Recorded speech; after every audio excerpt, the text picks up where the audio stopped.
Was? Vögelzwitschern voraus? Dann ist es erst am Morgen. Oh, heute gehen wir doch zum Großmama in die Ferien. Die Mami kommt dir das Baby über.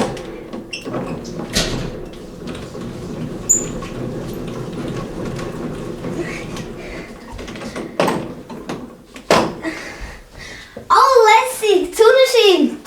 Dann können wir sicher baden. Dann muss ich noch den Schnorchel, Taucherbrille, das Badzeug und die Flossen einpacken.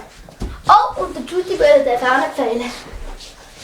Wo ist er jetzt? Finde ich auch noch. Jeans, geküsselte Hemd. Ja, ist alles da.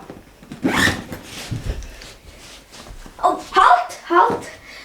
Das Tabel darf auch nicht fehlen. Wie der Blitz leitet Marc seine Kleider an. Vor lauter Aufregung schlüpft er mit dem rechten Fuß ins linke Hosenbein, so dass er gerade vorne rausrührt. Was ist meine Hose? Hat sich wieder kalt verschleppt.